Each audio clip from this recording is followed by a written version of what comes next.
If you don't have experience running a business, don't start a business, buy a franchise. Right. To have that support behind you, especially your first time, Right. I mean, that's invaluable. Franchises are a lot better to deal with. They're nicer, they have more fun, they're more chilled out. It's like getting paid to go to college.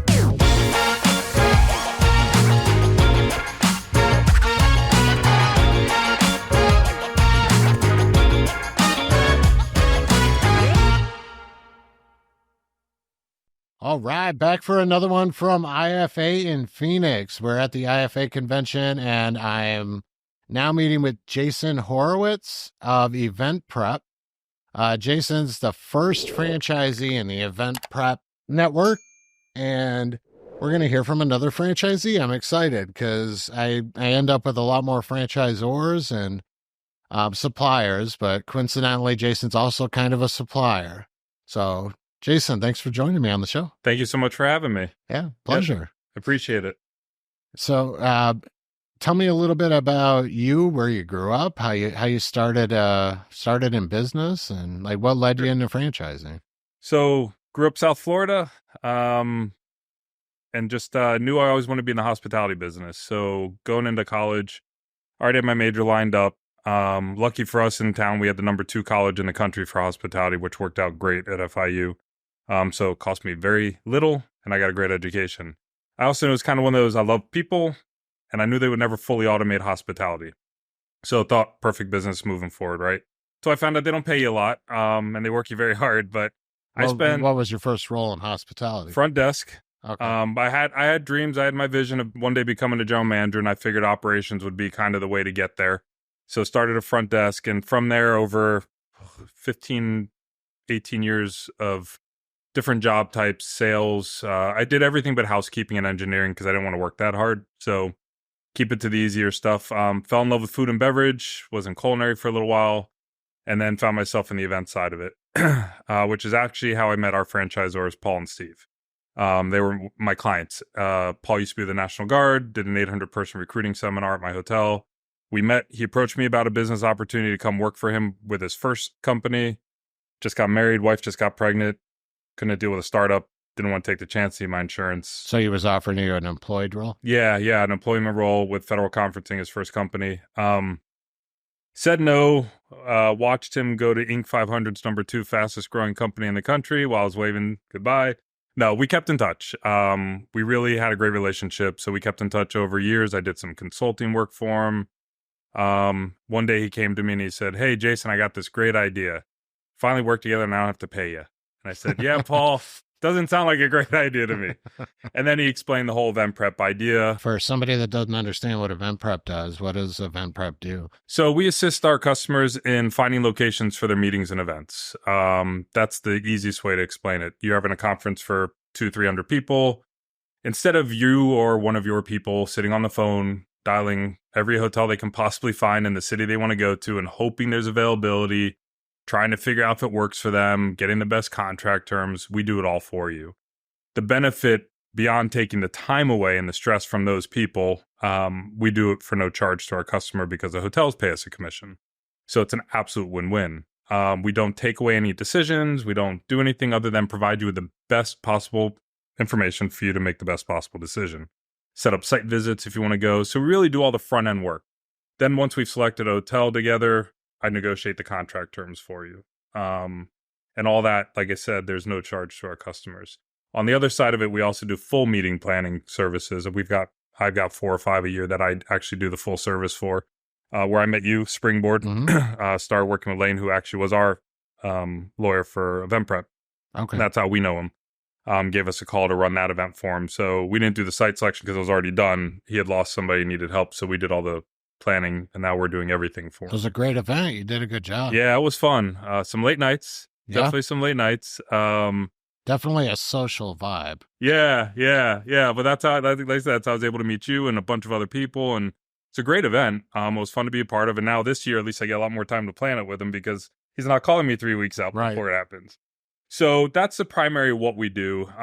With my background, it was a natural fit just because I've been through almost every department of hotel, including the sales. Well, can I pry a little bit? Just out of curiosity. Go for it. So The planning, that's not free, right? No, the planning's not, and that's because the amount of time that goes into Sure. it. Yeah, you're talking about days upon days of banquet event orders, resumes, food and beverage, you name it. And it all depends on the complexity. I always say I'm not a lawyer. Once I pick up the phone, I don't charge you.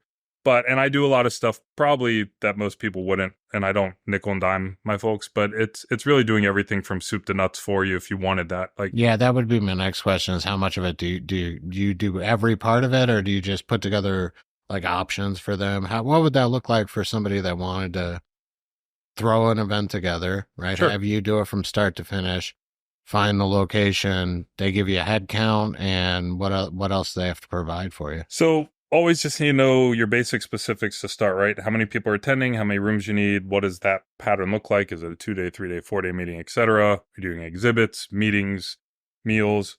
Again, all the basics of the actual event.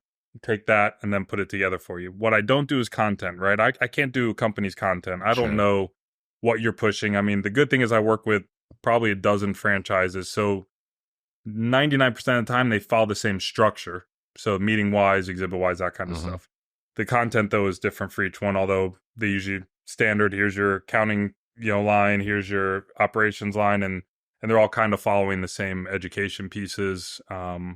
But I've helped 2 now build from scratch for franchises. I've done others, but the franchise wise, 2 of them just built from scratch, going from what is your goal, right? What's your goal and objective? How long do you want to take to do it? And then where do you want to do it? And the nice thing is I can source every city in the world at one time. I wouldn't. Right. But the fact is, it opens up opportunities. A lot of like first time meetings will want to stay in their hometown, right? Because it's cheaper for their staff. Everybody's in that area. The only people flying in are the franchisees. But then as they grow and progress, they want to start moving it closer, right? East, west, or east, center, west, or however it works. And so the nice thing is, instead of you only looking at one city because you don't have time, I can say, let's say we're doing Colorado. I can look at Colorado Springs. I can look at Denver. I can look at all that at one time. And just to clarify for the audience, we're talking about like the conventions for internal franchise networks. So an example would be all of the Dunkin' Donuts on the West Coast having a convention in Phoenix where we're at. Right. Or if you're listening to Dunkin' Donuts, your entire company's worth of meetings. Right. But the fact is, we would take a company's meeting and however they do it. I've got one that does 8 events a year. We're 4 regional, so they move that around to the 4 different regions of the country, and then they have 4 board and committee meetings all over so that they can get closer to those people and draw those attendees. So some things work better regionally. I have some that we just do, and I've got one event Orlando every year. Make it easy. Everybody flies in. Gets a little stale sometimes, but yeah, I mean, that the benefit is I can look anywhere. And that's where I think people lose the options because they don't have that type of time to find the best value in the best location. It's just literally, oh, you do have availability. All right, take it, put it, and then they get the contract. They don't realize they signed something that's not beneficial. Yeah, and you do it for a living, so you're able to Exactly. spot that stuff pretty quickly, right? Yeah, even a simple word. It doesn't matter if it's the same company contract because they're all different, right? They have different ownerships. I read every clause line by line, and I'll look for even that one word that just says may and change it out, so it's a big benefit to have us on their side because this is what we do for a living. And on top of it, we have buying power, right? I think I did like $5 million with Marriott last year. So, it's a little different than one event coming to Marriott, right? So it's just, I don't know. I love what I do. Just out of curiosity, do you help them with entertainment sourcing? I can. We don't typically, but like I do have, funny you say that, I just brought on a new franchise and that was one of their questions is, can I? So we have a network. I mean, we have agents we can reach out to. We have speaker bureaus we can reach out to, but same people they can. But I just do it because I can and I do. Right. Yeah. It's a nice service that I don't have to provide, but why not? Do you network with those circles too? That's got to be cool too if they do have guest speakers and stuff. So I'd imagine you get to meet some of them, right? Oh, I've met, let's see, Shaquille's mom, Lucille O'Neill. She was speaking at an engagement. What is that comedian's name? He used to be on Saturday Night Live. Real dry sense of humor, and I can't think of his name right now. It'll come to me probably after you turn this off.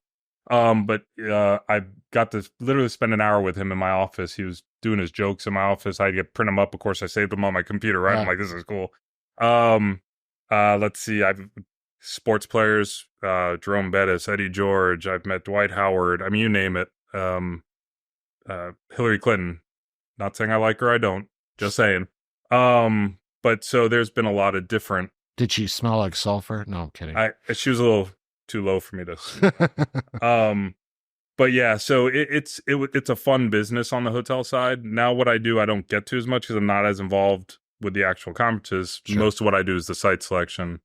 Small handful, I'll do the actual event planning, and but we can help with all of it. I mean, we try. So what's Eventprep's franchise model look like? Because it sounds like you're able to sell openly. You don't have like protected territory there, right? Yeah, it's unique because we'll have a bunch of franchises ask that. Well, what if I go here? Well, I go with you. What about your territory? No. So the only time our actual territory matters is, let's say you went on our website and, hey, I'm interested in a meeting. I'm out of Ohio. Can you connect for me? Lead gen. Yeah, only if it goes through our company. Mm-hmm. If it goes direct to us, it doesn't matter where it comes from. So we source everybody, anybody. So it really doesn't matter regionally because we really generate our own leads more than anything. So our site's just there really with our bio and stuff. If you really, I'd imagine lead gen is exactly what we're at right now, as you doing conventions, networking, and yeah, that's why. Springboard was a big thing for me. I got to meet a lot of people like yourself and spoke to a few of them. I actually already started planning 2 events out of Springboard alone, just because you put a good showing on and people realize the service is great and they take advantage of it. So that IFA will probably hate me talking about this, but what's the necessary return you got to get out of one of these events to break even? You don't have to tell me a dollar amount, but like how many leads would you say you have to generate for the event to make sense for the cost of the event? So as a franchisee, our franchisor makes us pay to come, which is totally fair. Right. The first time we went, he did it, and I thought he was crazy. I'm like, we're the ones benefiting more than anything, right? So when he mentioned it's your marketing. Yeah, exactly. Yeah. So when he mentioned a couple years ago he was going to have to charge, I was like, look, I wasn't going to say anything, but I've been waiting for you to say that. So I, honestly, depends on the group, but usually if I get one lead, I've already more than paid for what I pay for to be at IFA. Now, do you guys co-op this? Like when you do stuff like this? So we have a protected lead list, right? Because the same franchisees come every year, because after you've done the first one, you can't keep sending different ones. Right. Because we've already started to build a network with people here. So we have what we call protected lists. Like I've already talked to these people. I'm already working with these people, et cetera. So we stay away from those. I mean, we may talk to you. You may walk up because I'm busy and talk to somebody, but in the end, it'll come back to me. And then we break up the list of attendees, and then we say, okay, we can market those, you market those. If you don't get anywhere, they stay as open leads. And then we just kind of work together at the booth regardless. We started a fun little thing 2 years ago with a key in the bag, right? And it's in there this year too. It's a little red key. You bring it to our booth. It could open a box for $500 in cash. Easiest way to bring people in, right? It's money. Who doesn't want it? Bribe them. Okay, how rich you are. $500 cash, I'll take it. Don't have to report that, right? But it works. So I want to say the last 2 years in a row, we were the most visited booth, however they run their statistics in the show floor. Because everybody, the first year, I think we only got about 25% of the keys. Like people just say, you open your bag, you dump it all out, and you're like, whoopee. Then they started hearing about what it was. And the next year, I had people coming with 5-6 keys from their company. There was one girl who was literally collecting from people leaving the show. She's like, do you have a key? And she would come with 10 at a time, and she would try to open it. And it's funny. So out of 3,800 keys, I think 6 opened the box. So first year, first guy opens it. We were waiting all day. It's like the end of the day, first day, and the guy opens the lock. And the irony is it wasn't his key. Somebody was leaving and gave him this key, and he opens it up. And so we had air horns, and we're shooting off these air horns. One of the franchisors was coming from the bathroom. For whatever reason, he had the air horn in the bathroom. He's running out of the bathroom, shooting his air horn off. And then after that, IFA shut us down with the air horns. But we have a good time, and we were celebrating. Like every time somebody turned the key, we were all like, everybody's watching. Is it going to work? Is it going to work? So first year, I think 2 people opened it. Second year, only 1, because again, half of them are just throwing it away. But it just creates a little excitement at the booth. And I remember this poor little telecommunications company next to us, and they're just watching us. We'd have 20 people at our booth. They had nobody. Eventually they just left. And I'm just like, you're not really having fun, they're not going to come. So Yeah. we just like to create the energy. And look, we're event planners. I mean, full of humor and fun and just what we do. I love it. So you were the first franchisee in the network. Yes. Um, you kind of described how that came. He approached you Yep. and then he convinced you that he's not going to pay you. And Yeah. So, and a little bit more about that. So my wife trusts nobody, especially when it comes to financially, right? She didn't even trust an accountant with money. And she'd gotten to know Paul and Steve and known the type of people they were, our franchisors, Paul Trapp, Steve Davis. Truly the most unbelievable people you'll ever meet. It's not about being a great business. It's not about being a great owner, franchisor, none of that. They're really good, down to earth people. And my wife got to know them over time just through me. And when Paul called me for the opportunity, she was immediately said yes. And I knew I was in good hands at that point. I'd been in the hotel business for many years. I wasn't burnt. I had already passed burnt out. And it's like the kind of like when you get overexhausted, you just wake up again. But I was in a good role, happy where I was when Paul called me, and he called me to come to help build the brand. He knew my experience. We had a great relationship. He thought, who else better? I show up for training the first day, and there's another person, and this is where you and I were talking earlier. And the other franchise number 2 is in there. And so we've kind of always had this running joke of who's 1, who's 2. Obviously, I signed first, so even on paper, I'm number 1. But in my signature line now, just to mess with her, I put Eventprep's first franchise, just so every time she gets an email from me, she remembers I'm number 1. And I am both as a documented contract number 1. I'm also the number 1 performer, so I rub it in as much as I can. nice. Did they offer you any incentives for being the first one to adopt it? Yeah, I had a special deal to get through that first year of growing pains, right? Part of my fee was really the time I was going to put in extra to help build processes, education. I do training for them. I do what they call the Hotel 101 part. So, Paul's really keen on entrepreneurs in general, not just hotel salespeople, not just third parties.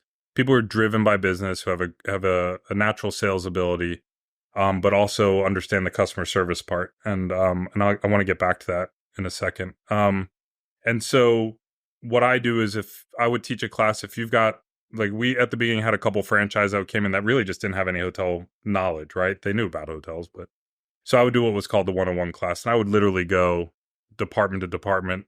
This is how you would manage these on your contract. This is what you look for. Make sure you have this, et cetera, et cetera. And I'd help them understand what the salesperson on the hotel side is going to come at them with, and what affects their group, and how to maneuver around that contractually, concessions to ask for, based off what your group needs are, and all that. But the other thing is just how to treat the hotel. I've seen a lot of third parties attack the hotels, right? I'm a very much more bees with honey, right? Mm-hmm. And there's a lot of people who do what I do on the other on other companies that just go after them, like, well, I'm the customer, so you're giving me what I want. That doesn't work in anything. It doesn't at all, and that it works to a point. But I also find when I need to squeeze that last sweet upgrade or that last fine, I'll give it to you. Right. I've annoyed them with kindness, but at least I haven't annoyed them with anger, right? So instead of saying no, we can't do it, I usually get that last bit that I need to make the customer happy, and I've always learned that, and that goes back to my philosophy of relationships in general. And my big aha moment, I always based off of what I did off of my relationships. Like, to me, it was always relationship first, business will follow. I always think you'll do business with somebody you like. So I always focus on that first. And so 2 parts to that story. So the aha moment was I went to work for the Mouse in Orlando. And the Mouse as in Disney? Yeah, those guys. And I remember we don't say their word. I don't like that word. No. Okay. Steamboat Willie, it's free now, right? Yeah. So I remember we all had to take this class called The Journey. Anybody in sales and conference services took this class called The Journey. And the very first thing you learn is to cross the river of no trust. It was all about building a relationship. So I remember in my mind, that was always what I believed. And I get to Disney and they say it too. And I'm like, oh, well, that's got to be right? I mean, Disney says it. And so I've always just kind of followed that style of business, right? I'd rather talk to you like this, right? Let's talk. And then one day you're going to have a conference and go, oh yeah, Jason's great. I'm going to call him up. You're already at the top of my list because of your pro. Well, thank you. Yeah, it's kind of a no-brainer for me at this point.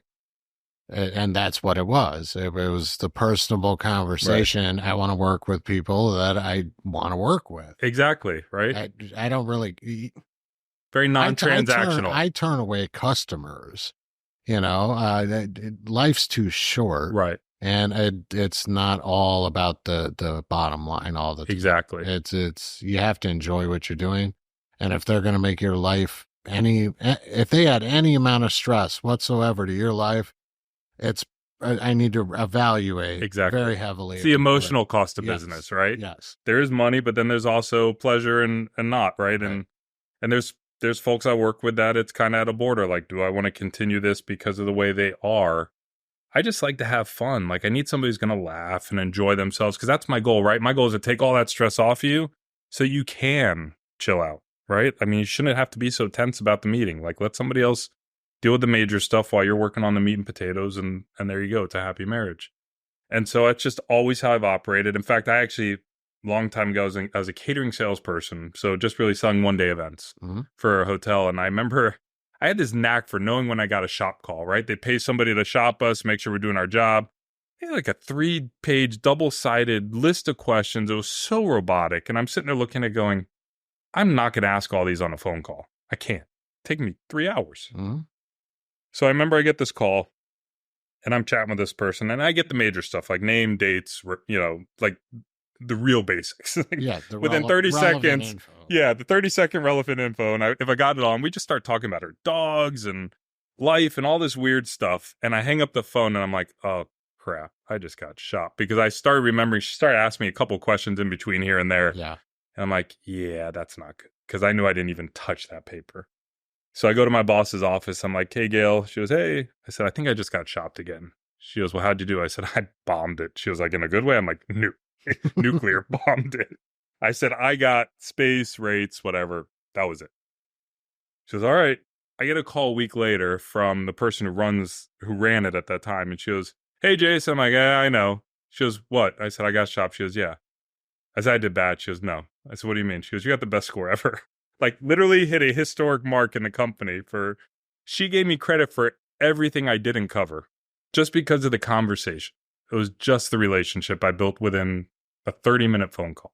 That's awesome that they recognize that, right? That they saw the value and the way the conversation went, and that there was more value in that than gathering the stuff we don't really need. Exactly. Like, to me, that was a done sale. Wasn't a shop call. I made a deal. Right. And so that just also further affirmed. Did they change the questions? No. I also never got shopped again somehow. I don't know what it was, but yeah, it was just it's just always how it's been. So, and I also feel like just having that relationship long term too. I don't just like you may be the planner for the company, but not the owner, right? Like, I mean, I work with a very large franchise company where the person I deal with is not the CEO of the company. Right. But I have a really good relationship with the CEO, because the truth is people move on. I don't want to lose a customer because I've only made a relationship with one person, right? So my goal is to reach out to everybody and make sure they're all comfortable with me. I want to have a relationship with the CEO, with the planner, with the director of operations, with the VP of this and that, because eventually you don't know who's stepping into that role next. Right. And the truth is, I want them all to be happy with it. I want them to all go, hey, did Jason do this? Thank God thank God we're using them, and I also want them to be happy. It was actually, so I missed their conference this year, and the first thing out of the CEO's mouth was what? Where's Jason this year?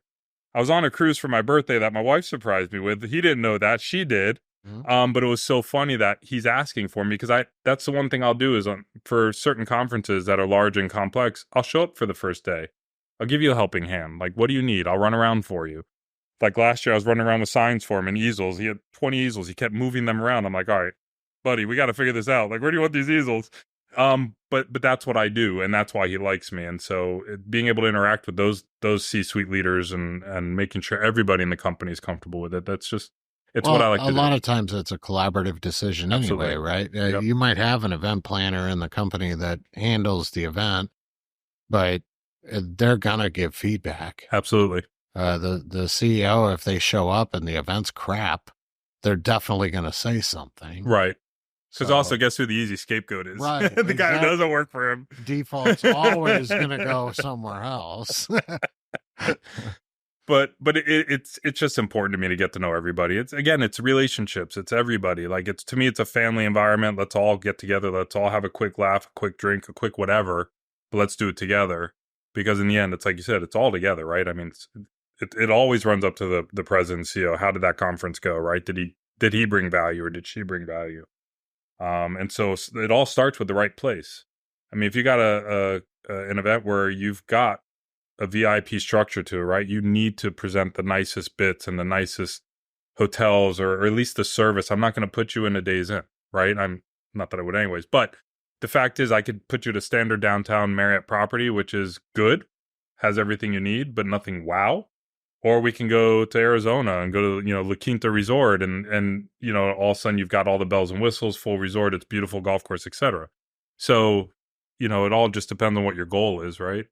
But my goal is to find those places for you to and add values. Like I have a customer that said, well, we're not going to do Southern California. No way we're going to get our rates. I gave them 5 hotels under their budget because you just hit holes sometimes, right? I mean, so every hotel has a perfect pattern. And if you're in between that perfect pattern, they usually say no, but all of a sudden you fill this amazing hole for them. They're going to drop their pants and give you everything you want, right? But you wouldn't know that, right? I mean, and you would also want to have the ability to source them all and find that hole where I can do that. Now, do you do this just for franchises, or do you have clients outside of franchising? I have outside of, so I guess I didn't really start in the franchise arena until the first IFA pre-COVID, because that's the first time I came here. I also didn't realize we're basically the only franchise model in the industry. There was one before us that it's my understanding they've fully dissolved. They have a couple that still operate under the name, but there is no corporate office. There's no brand. It's just the name still exists. Mm-hmm. So I believe we're the only full service site selection and event planning franchise. So we realize that the community. Why do you think that is? Because nobody wants to buy in to make money in our world, right? Because we work strictly commission based. If you're not doing any event planning, right? Right. Strictly commission based. Who wants to give the money back? But our model's different in the sense that our commission splits are higher than the other guys. So in essence, you're not losing any money. If you're a good producer, you're going to make more because of the fact that it's a higher split. If you have $2 million book of business, you're making 20% more than you were making with them. Your franchise fee is more than covered, right? Yeah, I don't see why you wouldn't make a small investment. I don't know what the franchise fee is. What's the franchise fee for them? I mean, it was at one point I think we were at 40.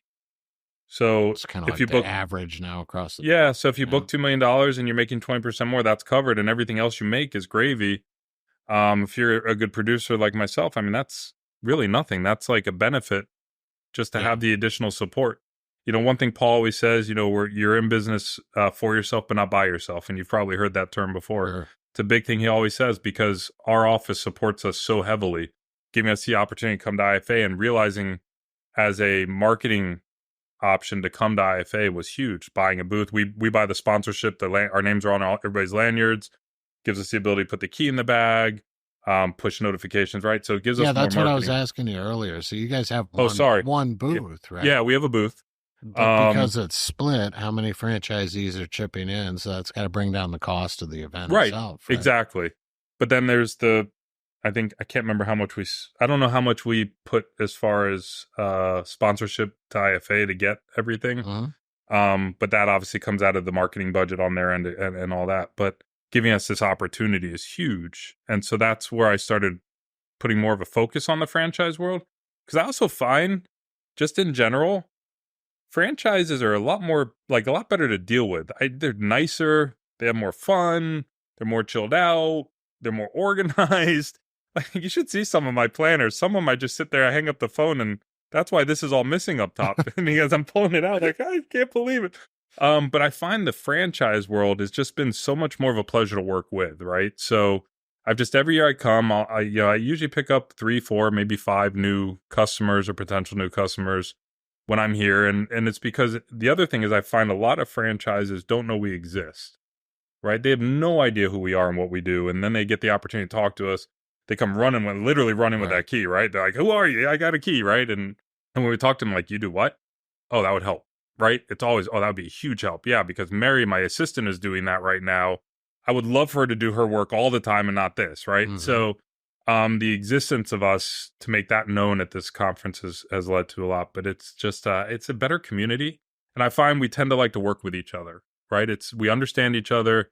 That's the other benefit I have is being a franchise. I understand the nuances. I understand the structures. I understand the meetings, how they're going to run, how they should run, what's expected. And I know the questions to ask. That I may have a new meeting coming up, like they've never planned one before. They don't even know what to do. I've literally had them come, I don't know what to do. And I will walk them through the whole Here's thing. what you do. Exactly. Here's what they all do. Right. Right. And by the way, here's what I normally see. You don't have to do this, but this is semi-normal. Like you can follow this structure, and they appreciate it because we know the business. We know where they're coming from on their side.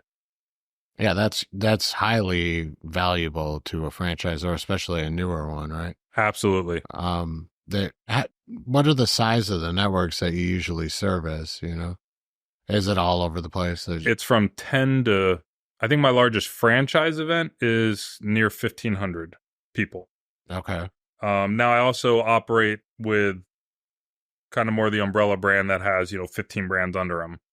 In total, they have more people than that, but they break it up into these brands, home care brands, or these brands, and they'll split that up. So I don't ever really see them all together. Ever do full events? Yeah, like this one does every other year. Okay. But that one is that's one they do on their own. Like they go through a center point for, I think, one of the big brand companies, and that one they've just been instructed to. But all the other ones I get to play with. Cool. Yeah, there's some sandbox there. Yeah. Yeah. It sounds like a fun role too. That sounds like it'd be a pretty fun business to be in, right? It is. I mean, you're dealing with celebrations most of the time, right? Yes, a lot of what, especially after post-COVID, things just went crazy. I mean, COVID, I shut down, right? I mean, it was like we lost a couple franchises because they couldn't find any means to get by. I sold cars. 45-year-old guy calling his dad, going, "Daddy, I don't know what to do." Like everything I knew shut down. I grew up in hospitality, hotels, restaurants. Like that's what I did. Everything closed their doors, and he's like, "Well, go sell cars. You'll be good at it." He's like, they're open. They're what, I can't remember what they termed them, necessary business or whatever it was. Mm-hmm. So I said, all right, fine, go sell cars. I made a 6-figure salary in 1 year, won salesman of the year, won rookie of the year in 8 months. I mean, people were looking at me like, who is this guy? And then one day, it was right before IFA, the first IFA after COVID. The Friday before I flew out, I went to the GM of the dealership. I said, all right, I'm gone. And I came to IFA knowing that I'd find customers and reboot. Yeah. I saw my old customers that were starting to, get back, but then they'll pick up like 4 or 5 new customers. How long were the events canceled? I mean, I'm not hosting these yet, right? Close to 2 years. I mean, because you had that whole COVID year, and then you had the aftermath of people still not sure if they wanted to meet, right? They were still scared. And then they slowly trickled, or they would come in like half size and spread everybody out, right? Because you had the 6-foot rule. Mm-hmm. But finding a location became very difficult because, everybody canceled and now everybody's scrambling to find a location. Usually the cycle is pretty sad. 1 to 2 years they're booking out. People start booking 3 to 5 years out because like if something else happens, we want to have our locations locked up. And so finding places for new business that was waiting short term was becoming very difficult. It's starting to get better. Look, I have a group that's booked out till 2033 already. Yeah, they're not taking any chances. That's crazy. Yep, I've got one I'm working on with 2027. So I mean, the larger ones you tend to have to go a little further out because of the space you need. But people are still booked solid through like 2025, 26. It's not Have easy. you booked anything at that Sphere thing in Vegas? No, but I was there. I saw you too. Yeah, so we were there. I was telling you about that conference I go to every year for meeting planners called IMAX out in Vegas. And so the hotel companies and the destination management companies, they all pay us to come out, right? They pay for our flights, our room. They want the meeting planners out there because we're literally meeting all over the world. You have Ireland with a booth. You have Korea with a booth. You've got hotels with booths. I probably walk 10 miles a day just in the exhibit hall. Like you've seen IFA's exhibit hall, multiply that by like 10 and that's IMAX. Like it's huge. And anyway, so the hotel company that paid for me to come out brought us to the Sphere to watch U2. Pretty amazing. I haven't been yet. I've seen some videos online and everything. It looks incredible. Like it is. Make sure you don't book the first level. You need to be second level or higher. Okay. Because if you have the overhang, the view. Yeah, we were on the first level and we couldn't see a half of the overrate, but it's pretty phenomenal. But I don't normally book special events. Like I don't normally book one-timers. Yeah. Because I get paid on the commission, right? And if there's no hotel rooms, it doesn't do any good for me. Then I'd have to charge. Well, there might be a segue into that, helping with event. I don't know, just another if avenue. if I'm booking their full event and they need help finding an offsite, I'll help them. That's why I was asking if you like book talent and stuff like that. And if you're doing some of the event planning side of things, now I'm just brainstorming what entrepreneurs do. Anyway, you can add money in my pocket. Go ahead. Right. If you have that network and you have, the agent's numbers, which I know anybody can call them, Sure. But if you have a relationship with them and you can book events, you can almost organize your own event, just split the door cost with the individuals, find the space. You could, and I've had friends do that, and it was whether it was wrong place, wrong time. You got to promote. Too. Yeah, well, that's the other problem too. Is I wish I had the time that I could do something like that. I don't know if I'd ever want to though. That takes work, and then your butt is on the line, right? Talent doesn't get there. Something happens, and now you are the sole target for that arrow, and I don't want to be that guy. Fair. I'd rather help you find it and walk away when it hits the fan. I'd be like, I just found the location. I'm sorry. Yeah. And the bills still due. Yeah, exactly. And it's not coming out of my pocket. Yeah. Yeah, no, special events is a special person. That's just I like the conferences. I like watching 400 people come together and smoothly transition space to space to receptions to I don't know. I did it for so long on the hotel side. Doing it on this side is so much more fun. Again, I'm not the responsible party, and but it's like you were saying, it's a great job. I mean, I love what I do. I get to travel to places I've never been. I was telling you, somehow I've never been to Phoenix. Don't know how that happened, but just never got a group into Phoenix. But just this year alone, I've already been to Banff, Colorado, all the cold stuff, right? I come from Florida, and everywhere my groups want to go is snowing where we go for site visits. I'm like, this isn't fair. Chicago, I was in Chicago recently. And I'm just like, when I first started, everybody wanted to go to Orlando. I was like, this is great. 2-hour drive from home. I can meet you there, whatever. Now, flying out to snow. Why? You know who you should think about? Like, try to get in with, 10X, the Grant Cardone convent. I've gone to a couple of those. Yeah. There's some value in it, but it's mostly just some selling you courses and crap. Right. But if you could plan one of those, he's got crazy turnout. Yeah. Right? He's running out like Mandalay Bay. He did one year. I went to that in Vegas, and he had the whole place. Like it was insane the amount of people attending that. That would be a huge one. Yeah, it's funny. Those types of events, though, believe it or not, are not as profitable for me. And the reason being is they don't contract sleeping room. They let everybody, they're all on their own, right? They'll go to a hotel. I could swear there was room blocks available. Oh, was there? There may be. Like I deal with a very large real estate group. Let's say he has 2,000 people at the conference. He'll only book like 200 rooms because he doesn't want to be responsible for the shortage if there is one, even though he never has a problem. Now that I'm thinking about it, you might be right. There might have just been. There's probably small blocks that he just to give a few, but they usually don't like to be responsible and sign the contract for him. Usually. That makes a lot of sense. Yeah, it does. Because like IFA, they do room blocks everywhere, but they know that historically they're gonna get. Yeah, they're not worried about it. Yeah. And there's a lot of groups that are like that, but there's also a lot that just won't take the risk. When they do room blocks, is it even discounted? Really? Yeah, a lot of times it is for the person attending. I mean, like it. So group rates start at 10 rooms at a hotel, right? 10 rooms on a peak night, and it's usually less than what you'll find. On occasion, hotels will still release cheaper rates on Priceline or Travelocity, one of those, because they're contractually obligated to do so. Okay. But that's also for like 5 to 10 rooms for that night, right? And there's usually not the same terms. Usually there's a restriction, like a minimum night stay or something, right? So there's a ton of times I get a client shoot me a note going, why is this rate less than ours? Try booking 300 rooms at that rate. See what happens. You're not getting it, right? And there's times, and when that happens, a lot of times we'll just reach out to the hotel saying, look, I mean, we have a lowest group rate clause. I know it's not a group, but what the heck? And a lot of times they'll change it where it'll be like $10 more than the group rate just to satisfy the customer.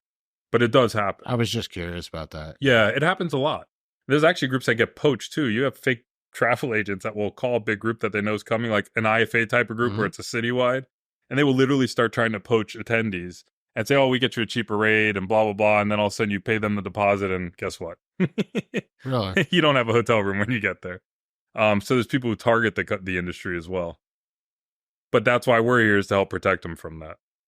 So now I feel, do you do the IFA one? Did you guys do this event? No, they have their team. They just have their, yeah. I wish we did, but. Well, I don't feel bad then because I didn't use the blocks. So. Yeah. Can't hold you to that anyways. You're still a nice guy regardless. Thanks. I couldn't anyway. I did what I probably needed all sold out. Well, for the podcast. Oh. I needed the space. So, and I'm not doing a freaking suite with the hotels they picked. Yeah. That would have been 3 times the cost. At least. Right? At least. Yeah. Yeah. No, thank you. I'll use that for somebody's salary instead. Right. Yeah. Something a little more important. Yeah. Yeah, absolutely. But it's a great industry. I love, like I said, I love what I do. I love doing it on this side because, I used to be the one spoiling all my customers. Now I get to go and get spoiled, right? When I'm going to Banff, went to a hotel and they gave all my clients 100-minute massages. I'm like, and then a private cabana by the pool. I'm like, this is much better than me being the one giving it. I bet the hotels are really nice to you guys too. Yeah, they are. They want our business because they also see it as. Do you ever pay for hotel rooms? Not on site visit. Okay. If I take a customer there to look at the property, very rarely. Sometimes they do, but and then when I do travel, I won't mention a hotel like Universal Studios in Orlando. Mm-hmm. I don't pay for my hotel or tickets to the park when I go. It's just, I brought them a few $1 million in business over the last couple of years. So if I'm like, hey, I'm coming with my son, can you hook me up for one night? Sure. Can I get passes? Sure. Here's 2 passes, fast passes, everything. Go for it. I'm like, great. And then there's other ones too where I'll come in town for a group, one of my groups is in Orlando. I'll go there. I'm like, hey, can I get yes? So there's a lot of times I can travel. I get hotels always inviting me out to stay with them for a couple of nights. I stayed in Hawaii for 6 nights free just because I'd not been there and I was booking a large group out there in Maui, but I had a relationship, not a bad one, a business relationship with the salesperson for one of the other brands in Waikiki. And I'd known her for years. And she goes, well, when are you coming out for a site visit? I'm like, no offense, I'm not going to fly 8 hours for a 2-hour site visit. Right. She goes, why don't you come out for 4 nights? Okay. Then I call my friend in Maui. I'm like, yeah, I'm going to Waikiki for 4. It'd be a really good time for me to kind of do a site there. Yeah, I can give you 2 nights. Great. 6 nights in Hawaii for free. Not to mention, I'm not sure, again, I'm not a CPA, but I'd imagine your whole trip, right? You're there for business now. It's business travel. It's all right off. Yeah. Yep. Even the extended period, you're inspecting all 4 days. I did a site inspection, both properties. It was business. Yep. The other days were just to adjust to time. Mm-hmm. Love it. But it's the perk, right? It's the fun perk of what I do. So it sounds like you love what you do, Jason.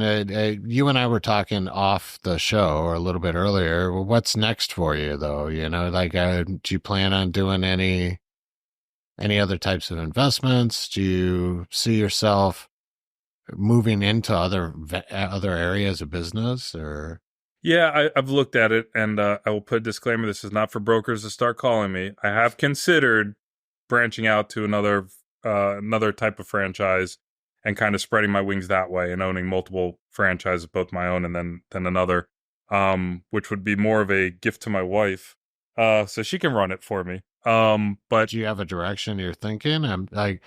Are you looking for something that complements what you're doing now, or are you thinking about mixing up and doing something completely different? And something that's more of an interest than this just worked for me because it's my background. I've always been in hotels, so work. So something maybe that's more of a passion, right? We love animals, so maybe we look at that route somewhere in the animal realm. My wife likes all the girly stuff, so maybe we go something in that route. This really cool candle making franchise, or something that she would be more interested in because she would be the one really running it more than me. So we haven't really landed on it, but that was one thought. And then the other thought was just like everybody else, go into real estate and try to make $1 million there. But again, that would be her baby as well, because I would never leave what I'm doing. She'll tell you I won't ever give her a customer. I'll let her do all the work on the back end, but I like what I do too much. I love the interaction with the people. So I probably work too hard because of that, right? I'll make sure I'm constantly doing that. Even when I'm away, when I have free time on my computer, I was like, don't answer the email. Just tell me what's going on with this, right? And I'll answer the email. And so she'll have to be the one doing that because I just won't ever give that part up. I just can't. It's why I went into the business. It's just the people part. Well, you definitely know enough people to figure out the best one if you do another franchise. Yeah, I seem to be around a few. Yeah. And I think you know enough about the space to vet it properly and everything. So Exactly. And there's a couple I work with currently that there's interest there in my mind. They don't know it yet. But shit, you might even be able to negotiate if you stay out of the broker network. So there you go, brokers. Sorry. If you're going to buy one that uses broker networks, go in and right. Hey, cut that guy out. I didn't say that. No, they technically can't do that anyway. The franchisors can't show favoritism. So I'm kidding. Anybody that's thinking about buying one of my franchises, I legally cannot do that. Yeah, it's a consideration. I mean, but then my other thought is, do I just grow this even more? It's just because I love doing it, and be able to do more and more. Although the travel is starting to get a little exhausting. Like I'm literally, I remember it was last week. I think I came home Saturday, flew out Sunday, and I said, "Hi, honey. Hi, son. Slept. Bye. See you later." That part can get a little. I was joking around with my wife. It was yesterday. I said, "I'm finally going to hit top platinum executive for American Airlines. Never passed gold before." And I'm sitting there looking at this going, what's going on here? We just bought our tickets. So we do a summer family cruise every year. Yep. And we're going out of Amsterdam. We just bought our tickets with points. And all of a sudden I've already got 150,000 points again. I'm like, what happened? I just bought those tickets. I just drained my account. I can now buy 5 more flights. What happened? But it's enjoyable to me because of the places I get to go. I do miss the family, and that's always been the biggest thing. I remember when I stopped working for the man and I started working for myself, man. The funniest moment is my wife came to me once. She goes, "Hey, can we go do this or whatever?" I turned to my side. I said, "Can I go?" Yep, we can go, right? And nobody to ask but myself. And the amount of time I get to spend with my family, I miss so much of my son's sports and school and just everything. I wasn't there. And so to be able to be home and to be with them. Now you can dictate your schedule at least. You still have to travel, obviously. And right. But so if I go to a new venture, how is that going to look? Or do I just build mine? And at least with what I do now, I'm still home. Yeah. That's the best part is, do I need to take a break for 2 hours and take my son out for a quick lunch on a day off? Or if he's sick, I can take care of him and I can help around the house. And my wife actually just quit her 9 to 5 3 months ago to help me. And she wanted to be home with him. And so it's nice to be able to do that. So it's truly a family affair now, which is what I love about franchising too, because you always find that a lot of times in the franchise world, franchises are owned by families. And, I do these shows. And yeah, I mean, I've been doing my profiling, right, on what we're looking for out of a franchisee. And it's funny. It's the polar opposite of who I am. Right? Essentially, I don't want myself. No, I don't. I would make a horrible franchisee. Nobody wants to sell me a franchise. Trust me. I'm a builder. So, right. I'm not the one that follows your rules. I challenge your rules and then yep. Different personality. Exactly. Non-conformative. Yeah, definitely. I'm the guy that, they booted out of school, I'm not the one that just, okay, anybody give him a directive. Not the yes man. Yeah. But so I'm looking for the polar opposite, and I'm looking for exactly that, right? It's the husband-wife team is probably the most ideal for my model. Right. Service focus, them operating as a unit. Taking I'll take care of this. Will you stay home with the kids? That type of thing, right? And they get to experience what you were just describing. And honestly, that's awesome to me. That's heartwarming to me because it'll give them that liberty to do that. Yep. That they don't have working, with mom working in this job and dad working in this job and them trading position, watching the kids and never being home together and so on and so forth. Yep. That's something I get to contribute by, helping them. So I'm looking forward to that. It's the best thing possible for, I think, anybody who's a hard worker and just is smart enough to run their own business. Be home with your family, enjoy that time. There's a picture of me, I think in the book I'm going to give you from Paul and Steve, there's a picture of me and my son next to each other, and we're both pointing to the back of our shirts. It's the first season I was able to coach my son's baseball team because I was home. It was so cool to be able to do that. And that's one of the reasons why I'm so loyal to Paul and Steve, is just what they gave me was like a whole new life, right? The ability to be home, be a part of that, work my own business, make more money, twice as much as I'd ever make in a hotel because of their pay structure. But to do it on my own terms, to do it at home, like literally I could pick up and go anywhere with my laptop and still do my job. You have freedom. Exactly. There's so much of that. And I think anybody who's looking to be a franchisee or a franchisor, that's just this business model I think it just opens up your life, makes it so much easier, so much better. You look at the cost of your your body, your health, the aging I did in a hotel. You have stress, right? You're still running a business, and there's going to be a lot of stress. Actually, you'll have way more stress initially. But it's your own stress. But yeah, you get to control it. Exactly. It's yours. You own it. So you have to be that individual that's going to own it. Exactly. But if you do, you're not giving it up. Yeah. But if you do, you can mitigate it, and you can end up with more liberty on your end, right? More liberty, more reward. Yeah. I think just emotionally it's more rewarding, because I've got days in recent days that I am just like ready to just take a nap at 2:00 because I'm just done. I'm fried. I've stressed out. I've had enough. I'm ready to pop a cork and like just say, forget it. But I push through because I know at 5, 6, 7, whenever I'm done working, that at the end I'm sitting with my family. I wouldn't have done that. If I was in an office, I probably would have stayed in the office. I would have kept working. Right. What's the alternative? Right. The hotel world, it was always, I may have a group in now, but what's next? The next one's coming in. I don't get a day off after working 8 straight. And now it's like, if I want the day off, I take the day off. I put the out of office on. If it's urgent, call me. I'll tell you. All my customers know if it's urgent, I will get on that phone with you. I don't care.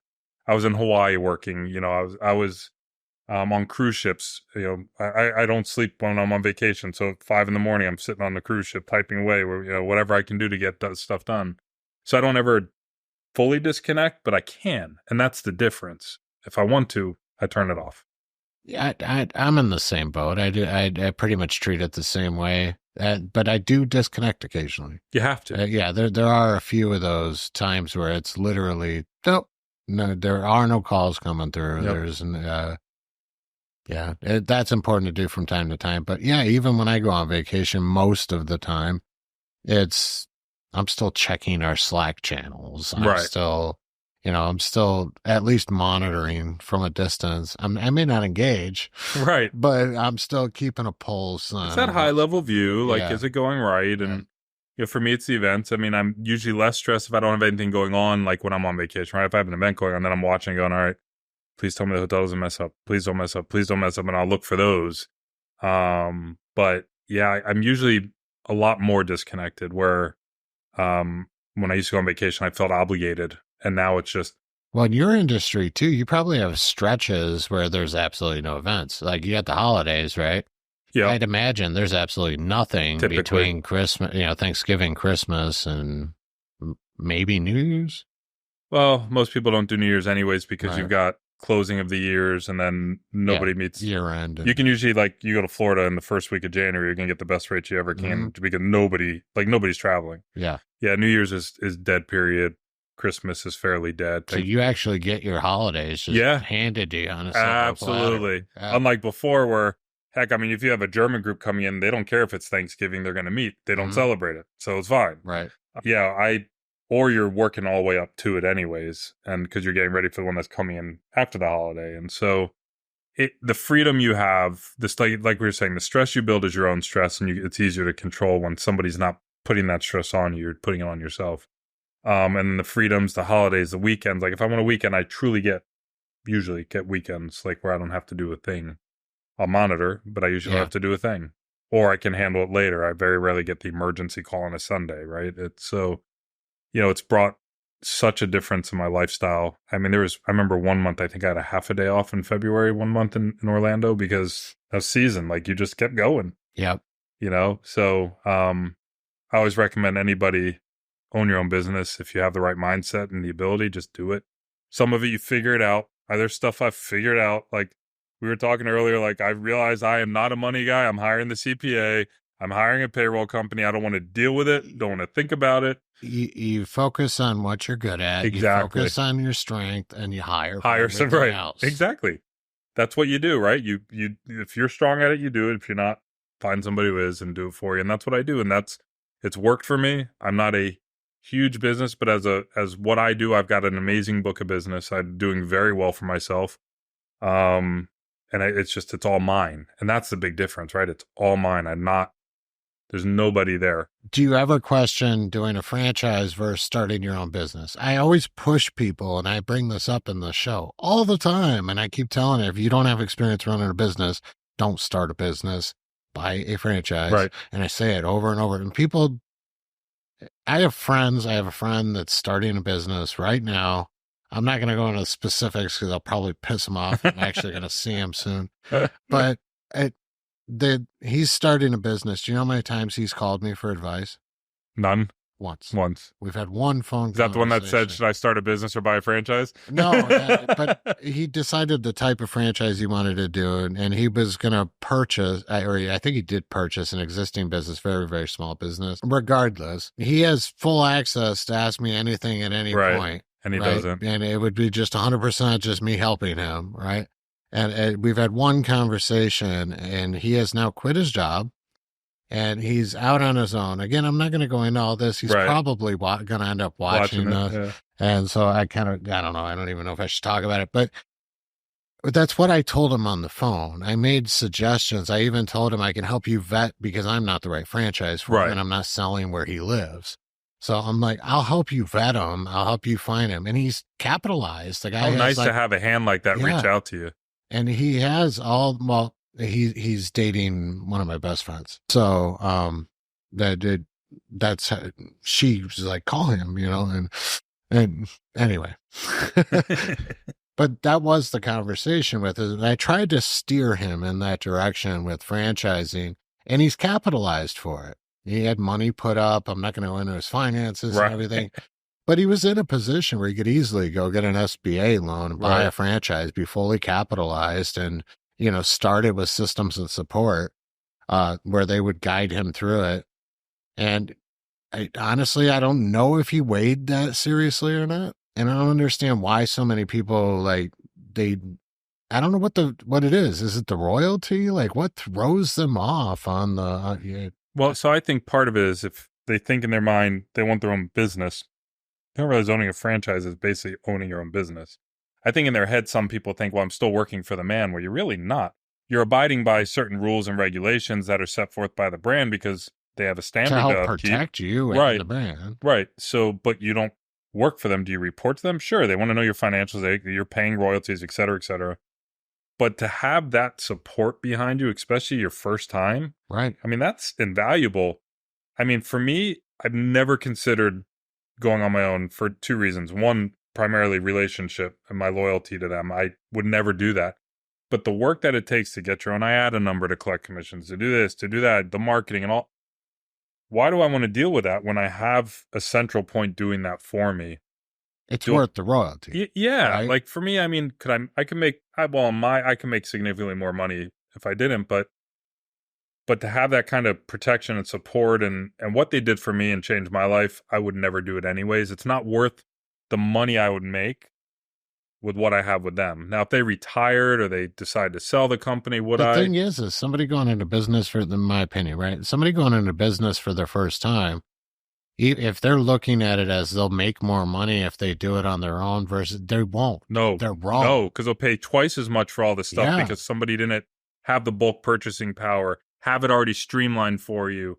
The time it takes to find the right marketing company. You're adding years on to building your business, literally, depending on the business, but years of additional, and your odds of being successful are drastically declined if you're doing it without the experience or the know-how. Absolutely. And just the name brand recognition, right?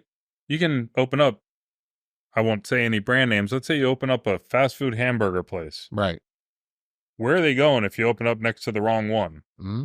I mean, they're going to see a name, they're going to go to it. Do I take the chance with you or do I just go to the one I know? I mean, there's a lot to be said with basically the free marketing, right? You're already buying into the brand. You're paying your franchise fee, whatever. that just comes already with a name, right? I mean, you're paying some royalties. It comes with customers. Yes, exactly. That's what I mean. In many ways, right? It's right. either the branding or maybe direct relationships, all depending on the type of franchise. But essentially, your franchisor is going to bring customers to your door. Correct. Because they may not know you, but they know the name on the door. They already know it, right? It's there. So what a way to start out. And then maybe one day you do, maybe you don't, but well, see, that would be my advice to anybody, right? And again, that would have been my advice to my friend, which is pretty much what I told him. Go buy one of these specific franchises and get that going, build it up. Right. And if you still want to build from scratch, guess what? It. That's your investment. You can either keep that and use it and build something else, right? And because they're going to teach you, if you're buying the right franchise, they're going to teach you to where you can grow that to a size where you don't have to be involved in the day-to-day. Exactly. And so you can check out of that and build something else. But guess what? Now you're doing it from a really good position with capital, access to money, business know-how. Right. You've gone through the growing pains with somebody actually supporting you instead of piling up, stacks of papers and notes and you just get. My last guest, right? Started in business by buying a franchise, found a solution in the franchise, and now has a global franchise network of his own. Amazing how that works, right? Right. He was a franchisee, went over to becoming a franchisor, and is in, I think he said 17 or 18 countries. It's amazing. Right? Right. That's how you do it. Exactly. He found a problem he could solve, and he had the business know-how at that point. And I think he had some of the know-how before the franchising. Right. But yeah, so it's such a help. Dip your toe in and learn. It's like getting paid to go to college. It is. It's getting paid to get educated in business. Yeah. Yeah, I think it's a no-brainer. It's and the fact that we do it differently, being a franchise, it also sets us apart, which is, I think, part of the fun of it is we're in a whole new community of customers that we would never probably infiltrate in general because they do truly. They appreciate that franchise. Right. And so I think, but yeah, why would you not want a name? Why would you go on your own? I mean, there's certain things you can do on your own. You can become a mechanic on your own. I mean, you can set up a job. Right. By the way, so I'm in trades, right? I'm in home services. Right. And there's two different types of, quote, business owners in home services. You got the self-employed tradesman, and then you have a business owner. Right. And they don't understand. They both think they're business owners. Right. And I've seen both of them at my house. Yeah. The tradesman is not a business owner. He might be great at the craft. Right. And they'll go out, but they have a job. They're just self-employed. They're not business owners. Yeah. They think they are, and they think they know it all, too. There's a lot of arrogance sometimes from them, right? Like, oh, I'm a god. I did $300,000 in revenue last year. I'm like, cool. How many of them sued you? Well, not necessarily that. They might be really good at it, right? But they have no idea their profit because they have no idea what they... Well, exactly. They don't know the business side of it. Exactly. They don't know what their margin looks like. Right. And my next question would be like, cool, what happens if you go on vacation for a month? How much are you going to make? Right. Because you don't own a business, you own yourself. That's it. Yeah. And so when you go on vacation, it all shuts down, and you're going to come back, and you're not even going to have work lined up when you get back because you weren't lining it up while you were gone. Yeah. Right. So you're not answering your phone, et cetera. So yeah, I've had both types in my house.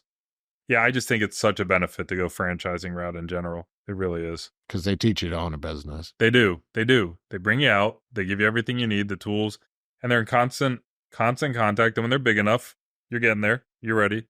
Do a conference. You bring them all together. Now all of a sudden, not only are they learning from the brand office, now they're learning from each other. Why are you they see you walk up on stage to collect, an award for, whatever, highest profit margin, they whatever. Compete too. Yeah. Right? But now then you have the ones that want to compete against it. So you build healthy competition. But now you have somebody in your own network that I can go talk to. Mm-hmm. Like, look, I'm close. How'd you overcome that? How did you get over that hump? What got you there?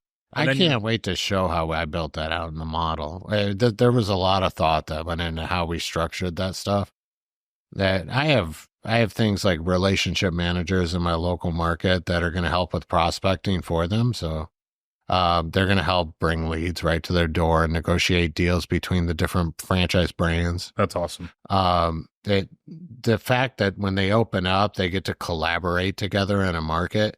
So when you said earlier you're in business, For yourself, but not by yourself. But not by yourself. Yeah. Like that literally is at the heart of my model, because they're non-competing brands doing different services. Right. But they're servicing shared clientele, and so they work together, and they're all growing their brand as a unit, right, and working as a team. So they still get the collaborative team atmosphere, which is almost unheard of as a solo business owner, right? Yeah.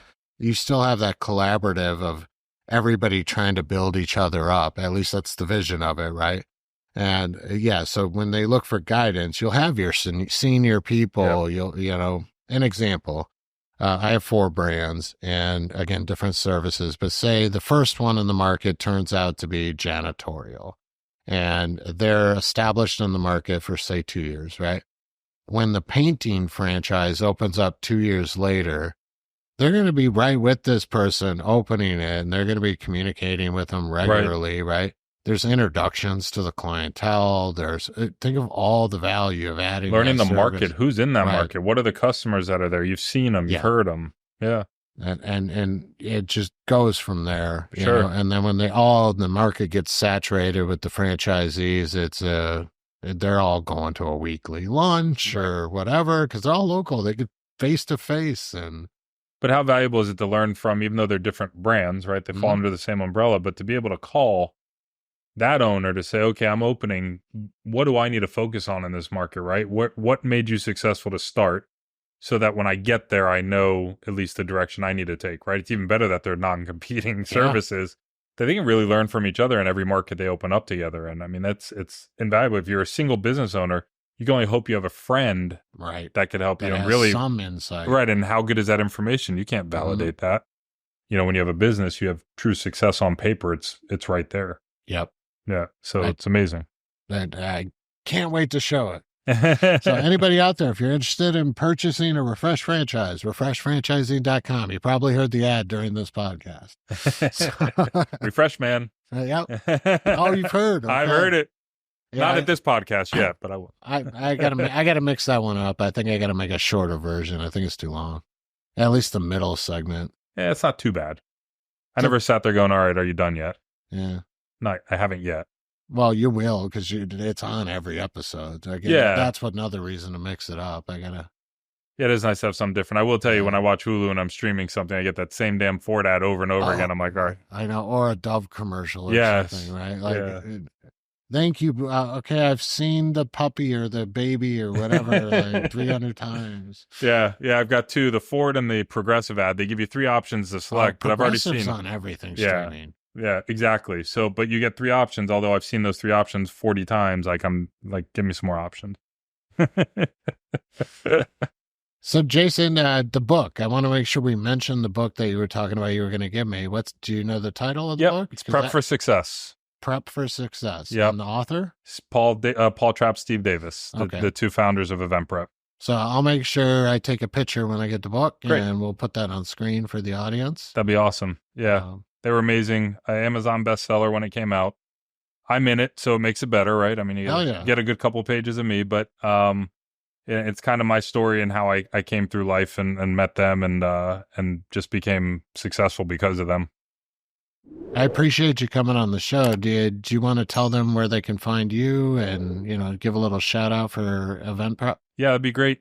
Easiest way, our website, eventprep.com/Jason Horowitz. That's HOROWITZ. Or just email me. I'd love to direct connect and don't even bother going through the website, but it's jhorowitz@eventprep.com. But yeah, that's how you can reach me. I'm not available 24 hours, as we were saying. We add our quality of life now that we own our own business kind of thing, but I will respond to you as soon as I wake up. But I'd love to work with anybody in this franchise community, anybody who hears this podcast. I love what I do, and you'll see the passion come out with the work I do for you. I appreciate it, man. I look forward to working with you in the future. Can't wait. And thanks for coming on the show. Thanks for having me. All right. I'm Refreshman, and I'm here to empower you to take charge of your destiny. Are you tired of working for someone else? Do you dream of making a difference in your community and unleashing your full potential? Then look no further than Refresh Franchising. With us by your side, you can start your own heroic business venture with the unwavering support and cutting-edge resources you need to conquer your goals. Our franchise model is like a super serum that will give you the strength to succeed. Refresh provides extensive training, ongoing mentorship, and an established brand with a loyal customer base. Plus, you'll become part of a heroic league of entrepreneurs who serve as allies on your journey towards greatness. And the best part, you won't have to waste time building your business from scratch like some kind of neophyte. With Refresh Franchising, you'll hit the ground running at lightning speed and unlock the key to heroic financial success. So gather your courage, summon your inner superhero, and visit refreshfranchising.com to launch your heroic franchise journey.